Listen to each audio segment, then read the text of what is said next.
Okay, thank you, Bethany. Good morning, everyone. My name is Bob Norris. I am a section operation manager with the Office of Procurement. Today, as our topic is, we're going to talk about requests for proposals, how to write an effective proposal. Um, so first off, just please make sure you're muted so we don't get any feedback when we're talking or anything like that. If you have questions, please put them in the chat. We have plenty of people here from the Office of Procurement online who can assist with some of your questions. If it's something that needs to be answered by me, I'll stop occasionally during the presentation to see if there are any questions and open it up if you have any questions.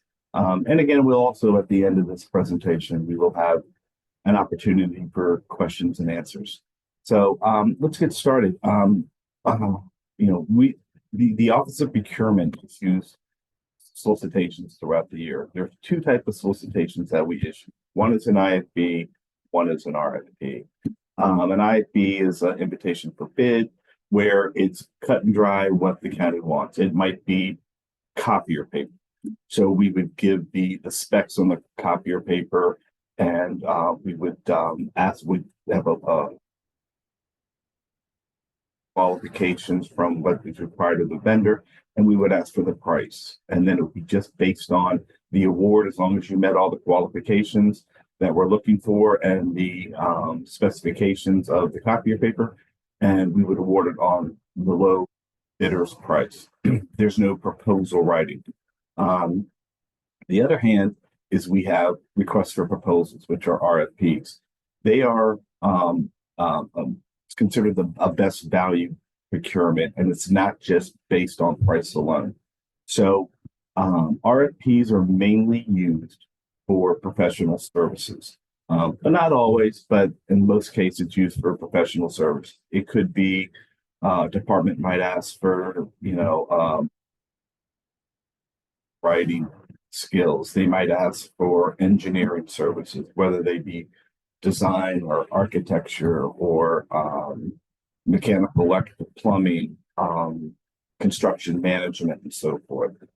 It could be somebody like Health and Human Services that might have a need for elderly services for the older people in our community, or for younger, for child services and so on and so forth, help the homeless. So what it's a longer process than an IFB, and what the departments are looking for is they're going to give you scope, give you background of what they're looking for, and they're going to be looking at you all, the vendor community, to respond with a proposal that best meets the criteria that they're looking for. So looking for not just pricing, they're looking for experience.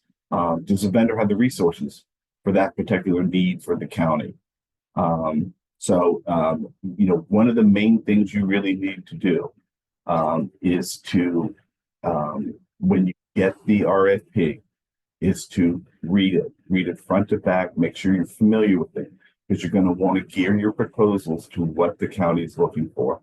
And I'll get into this presentation. I'll go to our website and I'll show you where you can find the solicitations and some other aspects that might help you with developing your proposal. So first, to start off with the appearance. So when you submit your proposals, you're going to want they're not graded on appearance. They're graded on the content, the subject, substance of what you are replying to from the RFP solicitation. But they need to be clearly labeled with the solicitation number. Formatting, good formatting, fonts, make sure you have readable fonts. Don't try to stitch everything in so that you can get as much information as you want. So you have to really be looking at what you're going to be replying to. Again, you need to include your contact information. A lot of times, we get proposals that are submitted, and they give us all the information. They forget to give us, well, hey, here's our point of contact, here's their email address, here is their telephone number. So just pay close attention to what we're looking for in those in your solicitation. Sometimes, this comes back to what I was just saying. Sometimes the vendors focus too much on the content and not on the basic requirements, and that could affect the evaluation of your proposal. What you want to do is make sure that when you are submitting your proposal, you submit it in a manner of the RFP form submittal requirements. So the majority of the RFPs that are issued by the county, they all follow a same type of basic template. So you're going to get, whether it might be Health and Human Services submitting, putting out a solicitation, or Department of General Services, all the departments that we have, it's going to be the same layout. So when you get it, when you look at it, there will be a cover page, and the cover page will have the basic information that, to alert you guys. When the solicitation was issued, when it's due, the due date and time, where to send it to, which is BidNet. I will talk about that later on. It will include a pre-submission conference. If there is a pre-submission conference, not all solicitations have pre-submission conferences. Some don't. And it's highly encouraged for you guys to do the pre-submission conference. They're not required, but again, you'll get more information out of us. You can talk to the technical contact and our procurement people. On the front page of that solicitation, it will also include, like I just said, the technical contact, the subject matter expert from the department who is requesting proposals for the particular services. It will also include a person from procurement, one of the procurement, really there for questions. If you have questions on what needs, the particular documents that need to be submitted, that are some of the requirements that need to be submitted. So again, verify the submission requirements that are required. So when you're looking through the RFP, there is it's broken down into sections, and there is the front end, which I talked about, and then there is the section of the scope of services that are really what you're going to be background section. There's going to be an intent section, and the intent will explain to the vendors how they're going to award this. Is it going to be one vendor? Is it going to be multiple vendors? Is it going to be primary, secondary? So you get a focus on what is, how many potential contracts. Then we'll go into the scope of services, what the department is looking for. From, like I said, technical writing to grants writing to engineering services, and it could be, your company might be, focused on one thing. You can also, there are other departments that might have aspects of your competency that in that scope of services, there'll be another section on contractor qualifications. And pay attention to make sure that if they're asking for 5 years experience in one particular area, to make sure that, we have that, my company has that experience, and that you make it known in your proposal, that they can clearly see. And then we'll go down to contract responsibility, other aspects, method of award and evaluation, and submission requirements. One thing with the submission requirements is you need to follow the solicitation requirements. There are, you have to have a cover page, and it's all spelled out in the submission requirements. Some departments like to say, we want tab 1 is cover letter, tab 2 is the acknowledgement page, which is for amendments, and I'll get into that shortly. Solicitation amendments, you can either sign there and note note on there that you received solicitation one on uh, December 18th. So you need to make sure you follow all those. Others, there might be other tabs for, cost, your experience, so on and so forth. So you need to make sure that if that's how the department is requesting that information, that's how you need to submit it. Um, there are some departments, they specify font size. You might want Arial 12 on everything. Uh, all of that. Uh, in the detailed attention to what these departments are requesting.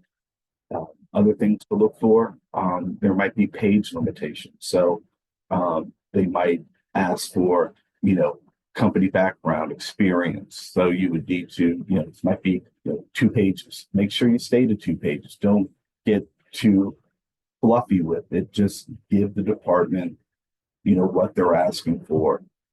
They can make a good review and evaluation of your proposal. So one thing also to look for is solicitation amendments.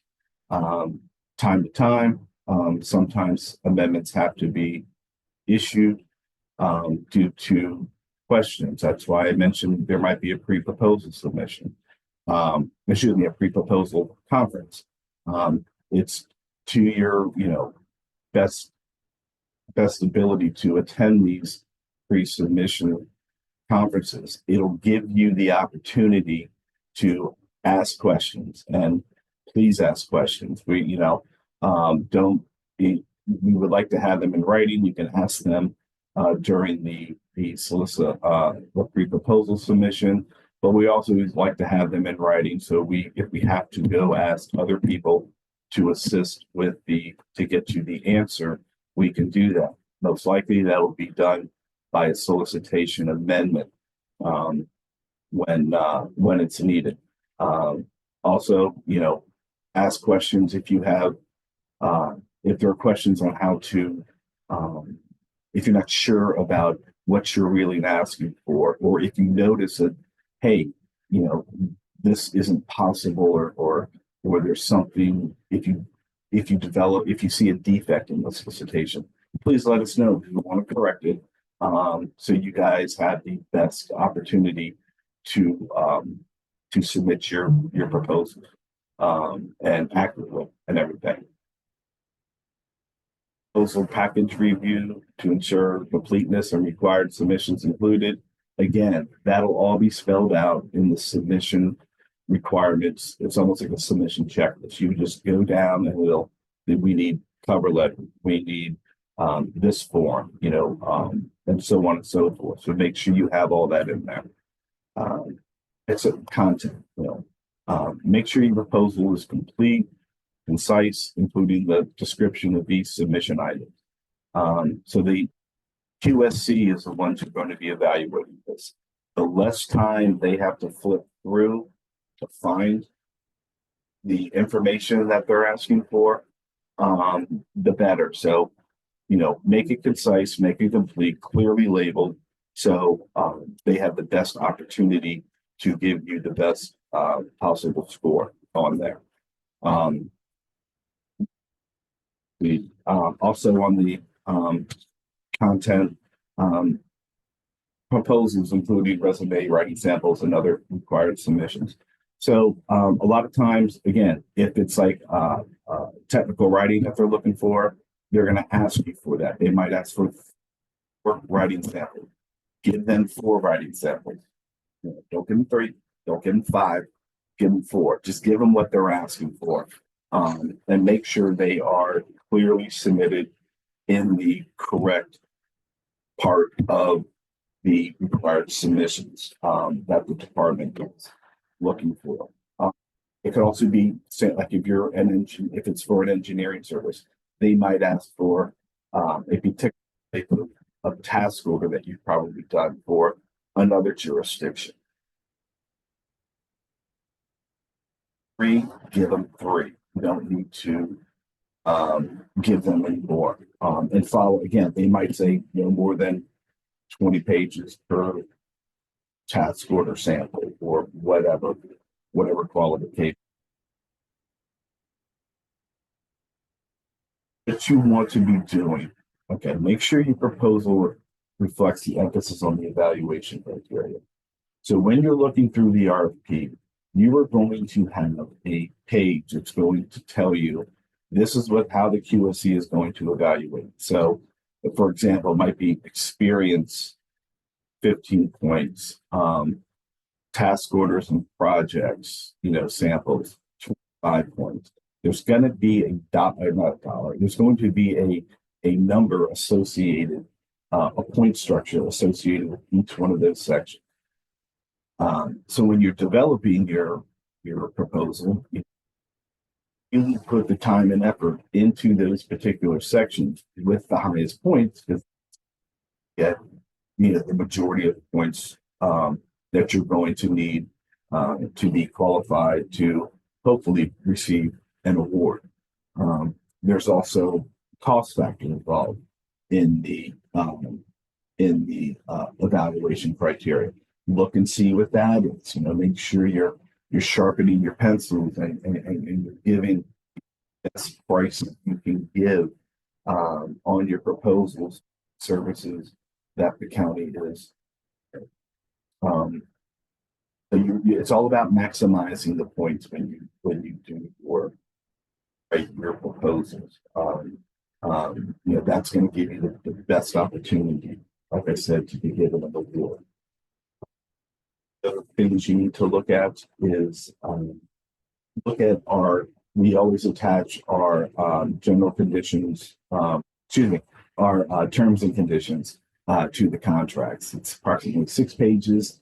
And if you've ever done business with any other jurisdictions, they're all pretty much the same. The terms and conditions, ours might be worded a little differently, but they all got the basic structure of that.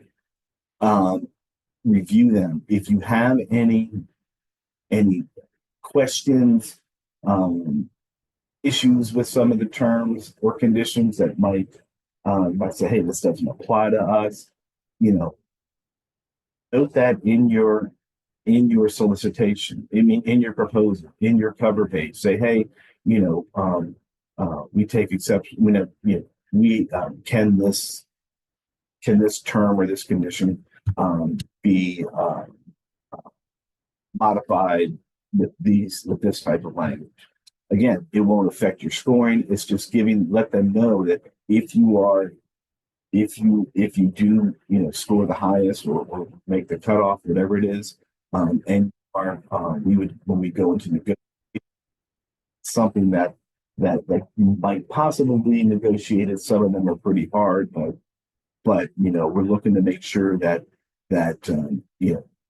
if you do write a great proposal, if you are awarded a contract, sure, we want to work with you to make sure everybody's fully understanding, what's on the table, what's required in this contract to effectively do your job to provide the services that the county needs.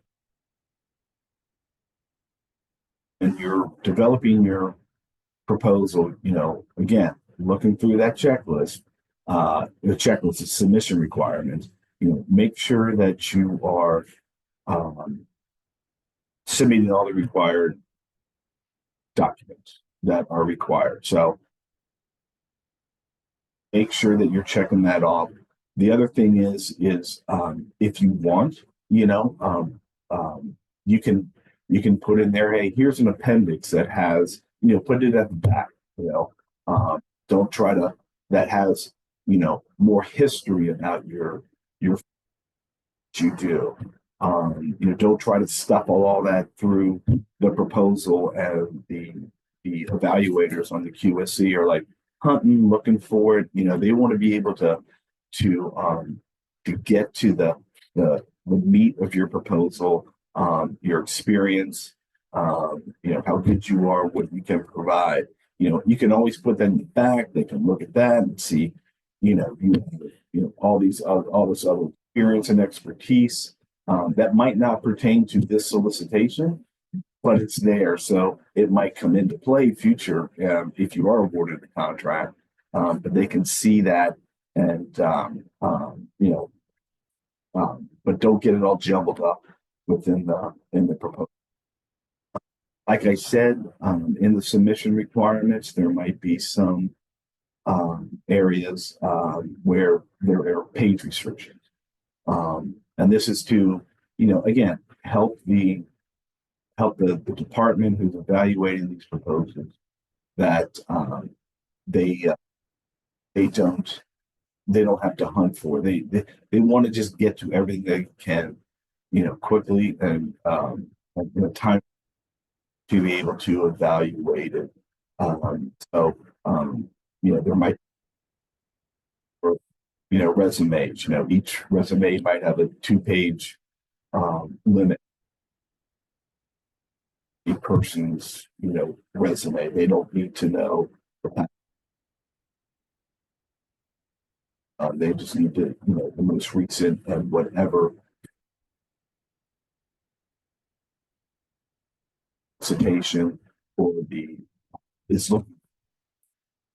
So that's one thing. And again, keep going back to this, but pay attention to the scope and gear your proposal to it. If they're asking for, if you're an engineering firm or a construction management firm, and that's what they're asking for is construction management, gear it towards that.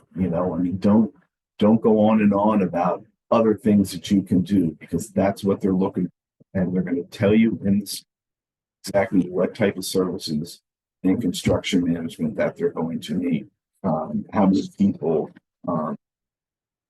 projects, geared towards that to get, the review to QSC the best available possible way to give you the most amount of points. Take a break right here. Are there any questions that anybody has?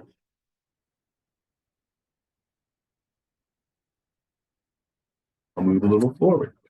So something else to be concerned about is, like we said, timeliness. Due date and time.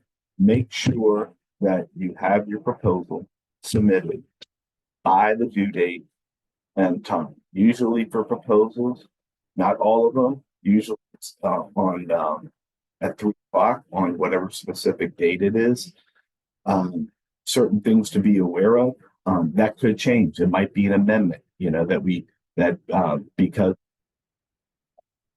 discrepancy in the solicitation, because we all make mistakes, we might have to extend it to give you time to see what the changes are due to questions that an offeror might have proposed or to a discrepancy that an offeror might have seen in the scope of work or one of our people might pick something up and has to be changed and brought to everybody's attention so the proposal can be changed to fit the new criteria that is required. Pay attention to that. We cannot accept late proposals. If it's 3 o'clock on,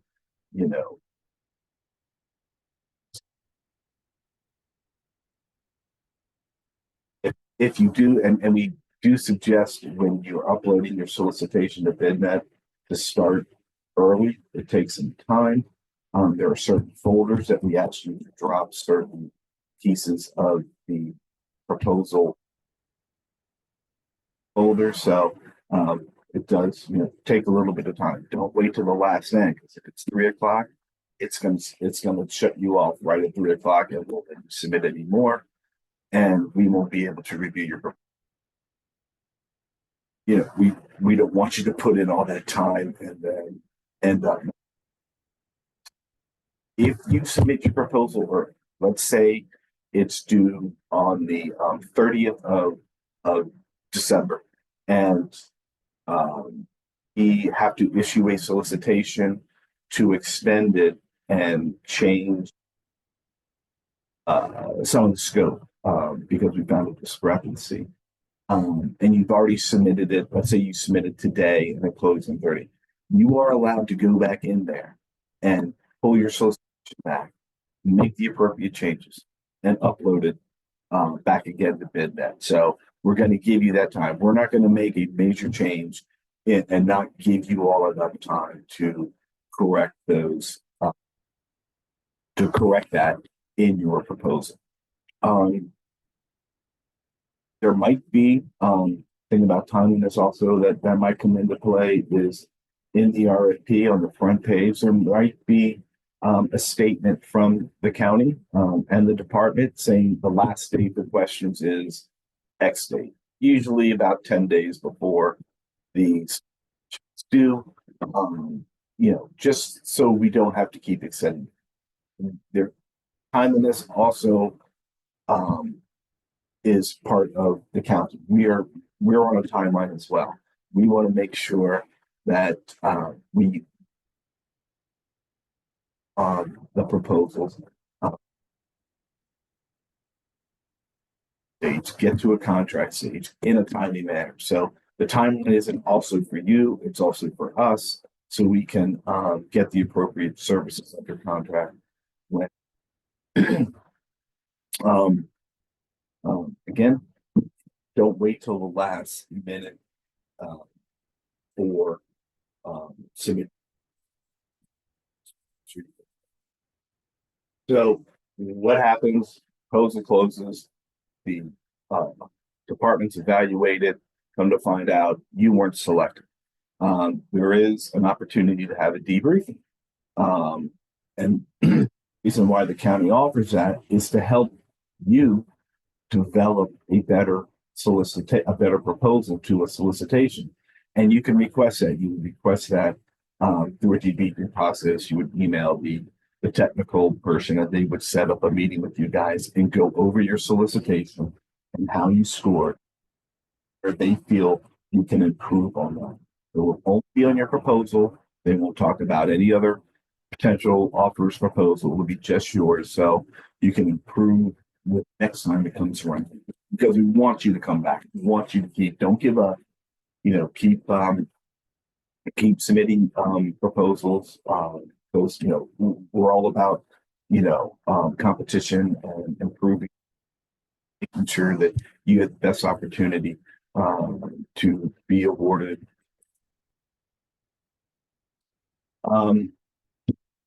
Again,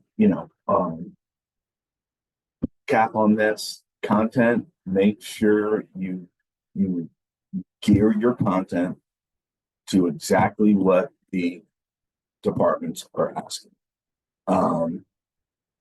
Make sure it's on time, focus on the criteria and the points, because that's how you're going to be awarded. Next, if there aren't any questions, I'm going to jump over and share our procurement page, and I can show you where a lot of the proposals are.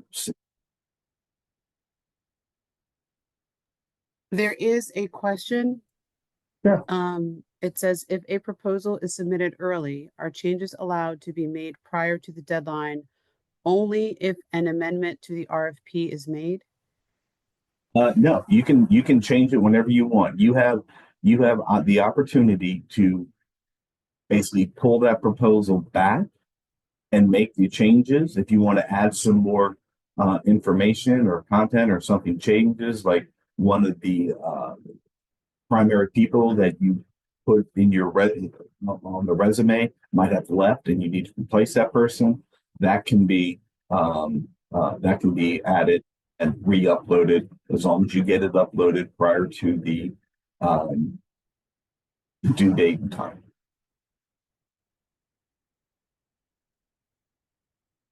Stop sharing this screen and pull up another one for you.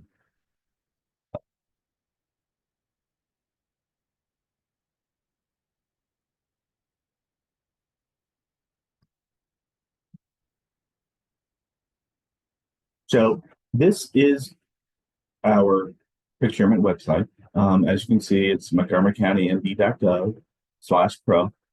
backslash. And this is where you can find all of our solicitations. So right here is a tab called Solicitations and Contracts. You click on that tab, there'll be one for formal solicitations. Where you would find RFP.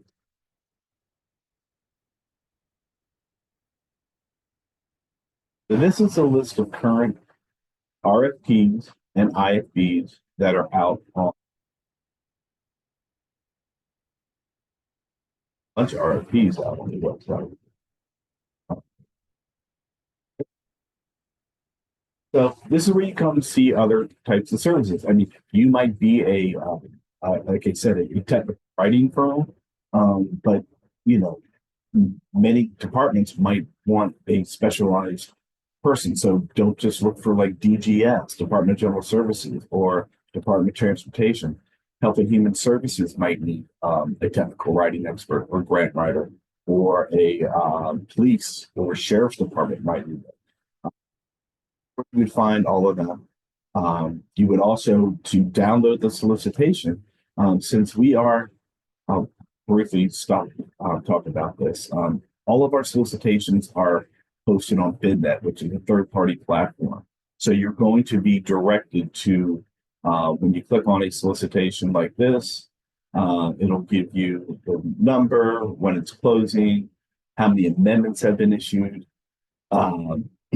what time the pre-submission conferences, who the technical contacts are, and a brief description of the scope, and the link down here to BidNet to download the solicitation. You will have to create a free an account with BidNet. It is free. There are steps that we share with you to help you down here on how to do a free account.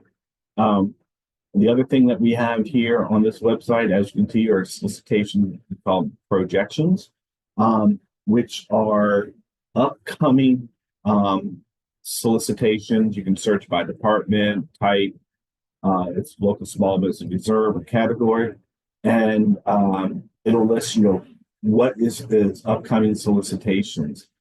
Sometimes we're able to get the estimated due date. These are all big work in progress from the department. So they're the subject matter experts. They start on it.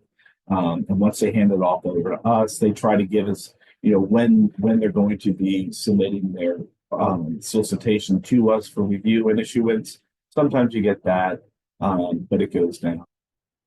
The future solicitations that are coming up. So this is another good resource to look through and see if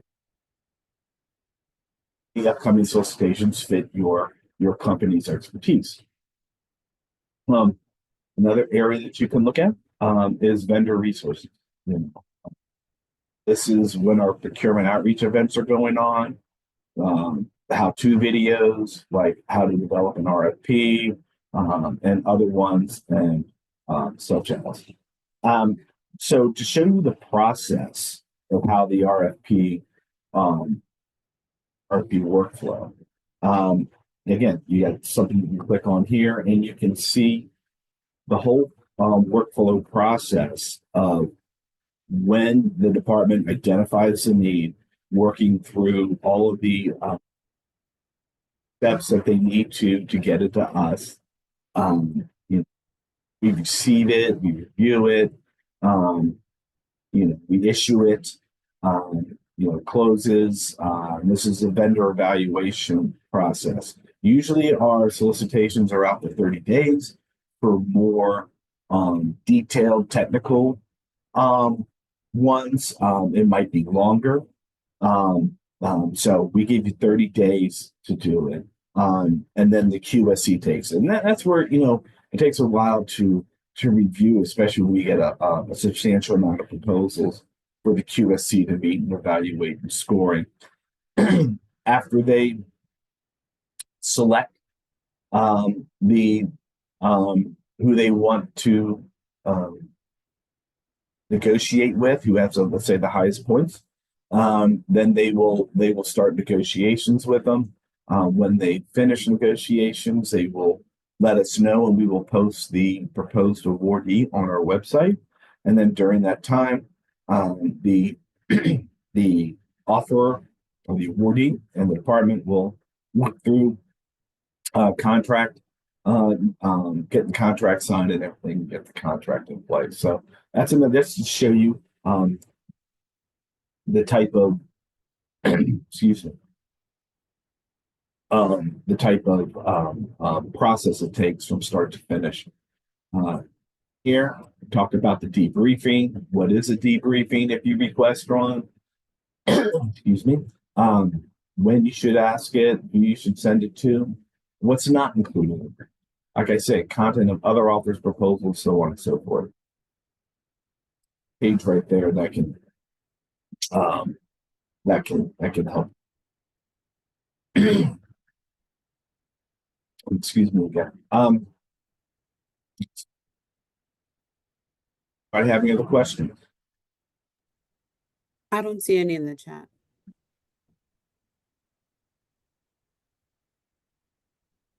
Oh, again, if you don't, I'm here for questions. You know, if you want to put them in the chat, um, feel free to.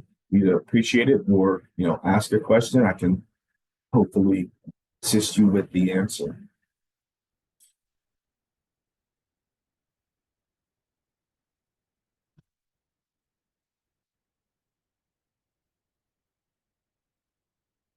Well, Bethany, I think if we don't have any other questions, uh, we can call an end to this meeting. I don't want to cut anybody off short if they don't have anything. We want to help you in any way we can. If anyone has a question, you can unmute and you can ask your question now. Thank you. Okay, Hannah DeBone, you can ask your question. Yes, thank you. Good morning. I'm just trying to figure out how to start submitting proposals if I don't have any experience. Any workaround or any leeway? One way, suggestion, this is just a suggestion. We do offer pre-submission conferences, pre-submission meetings.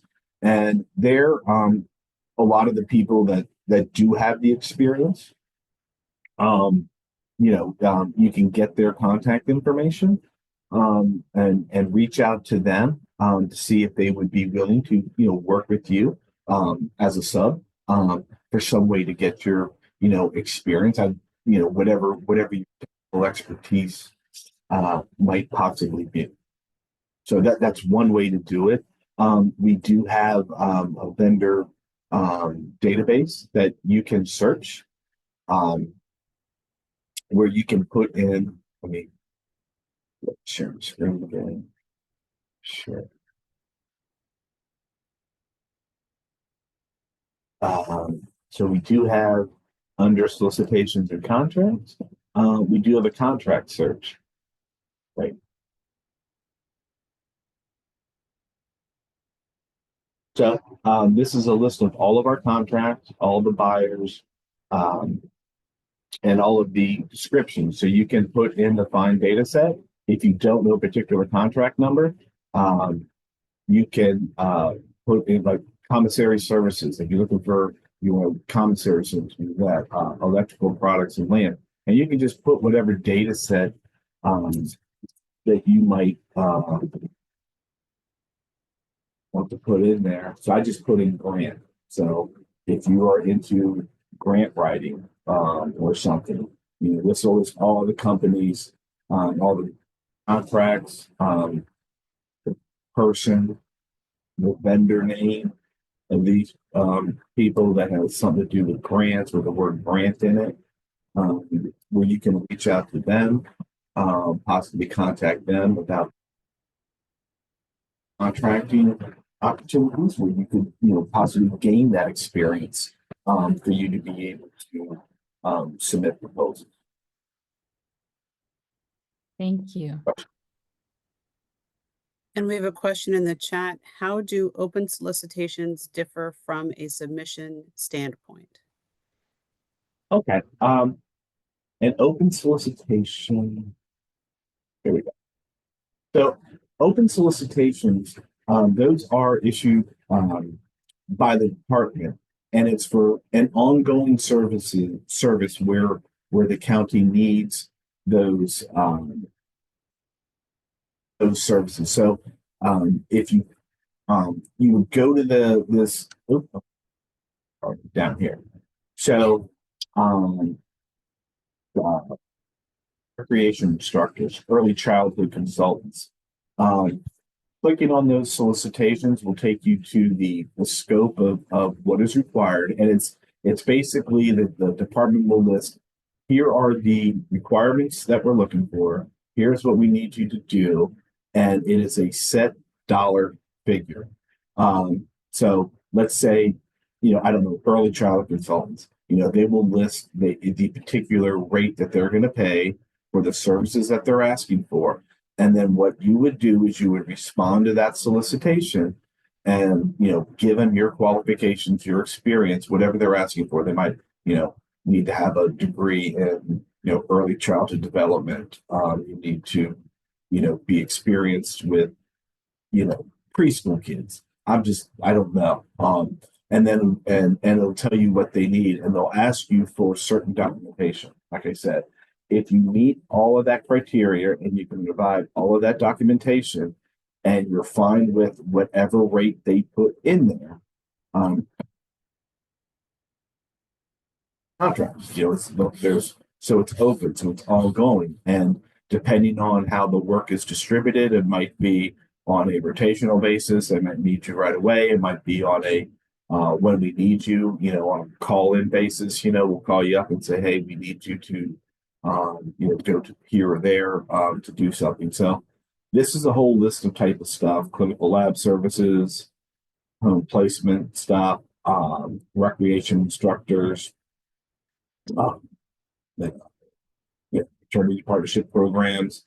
So if you have expertise in that and you meet the criteria and qualifications and are able to do the scope of work that the department is requesting, you would fill that out and return on. You would work with the department.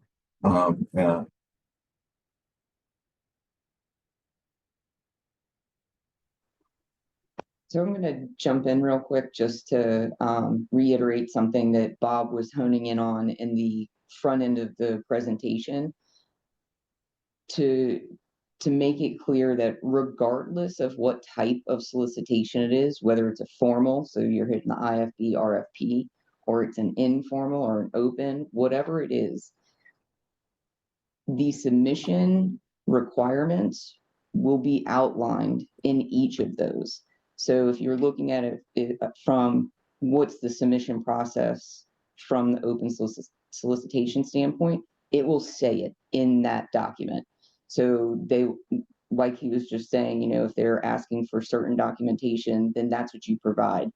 But the reason why I'm jumping in is just to re-emphasize that no matter what you're looking to do with the county, you really do need to pay attention to the details of the solicitations that you're interested in, because especially with the things that are handled by the departments, so open solicitations, informals, and everything like that, where our office isn't quite as in-depth involved, you need to pay attention to those details because they are the ones requesting this. It's not stuff, we do have requirements from our end on certain documents relative to socioeconomic programs and stuff like that, and signature pages and everything. But any of those additional,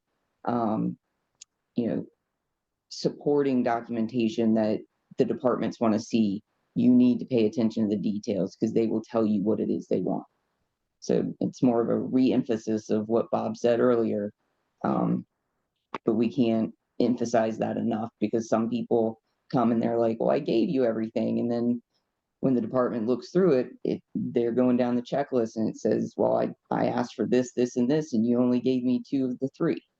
So it's on the vendors to make sure that you're covering the basis of all of the requirements.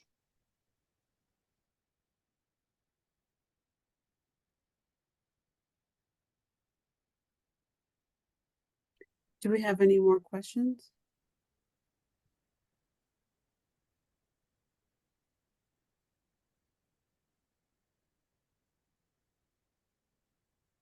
Any questions about the procurement process in general, or any questions about our website or anything like that?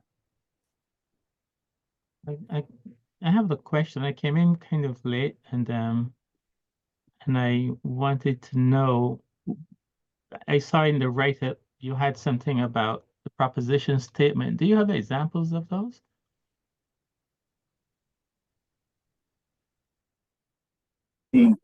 The proposal statement, like what the scope is? Is that what you're asking? No, the proposition statement. I'm not quite following the proposition statement. I mean, Sorry, the value proposition statement. I saw that in the write-up. Do you have examples of that?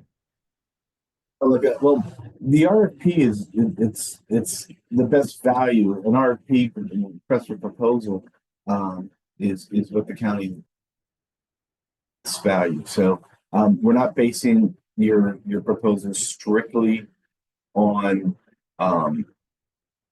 price. It's also about your experience and qualifications to do the required tasks that the department is looking for. You can download any one of these, RFPs that we have on the street, and it'll go through, the background, the intent, what the scope of services are, what the what their vendor contractor qualifications that are needed that the county is looking for to perform these duties. And thank you. That's helpful. And another one, do you have a redacted successful proposal that you can share? I do not. And that's thank you for bringing that up. One aspect that you can do is proposals, since they are proprietary, or submits their proposal, there might be proprietary information in it. So we just can't release that. What you can do, if you find a contract that that might be coming up for rebid, or excuse me, resolicitation, you can request a public information request, and you can ask for that to see either a specific part of that proposal, the whole proposal, whatever you're interested in. We just can't release it to you right away or let you, they're not on the internet that you can download. But what we would do is we would review it. We would also contact whoever's proposal you were requesting, and say, hey, somebody's looking to look at your proposal. Is there any information in here that is proprietary? We would ask them to, redact it, redact stuff that would feel, and then we would be able to release you that proposal. If you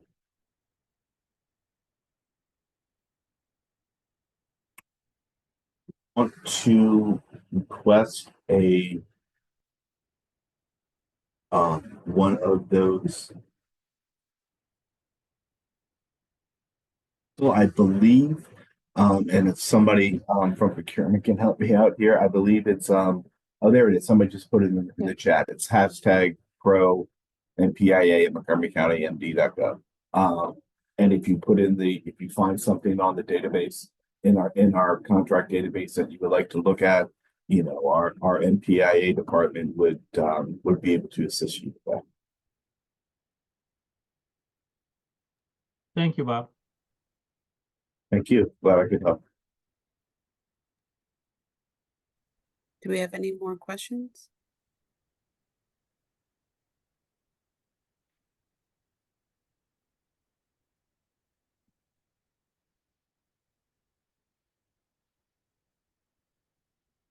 All right. Well, thank you for joining us today for our online open house. Our online open house is held the third Wednesday of every month from 10 to 11 a.m. Our next online open house will be on January 15th.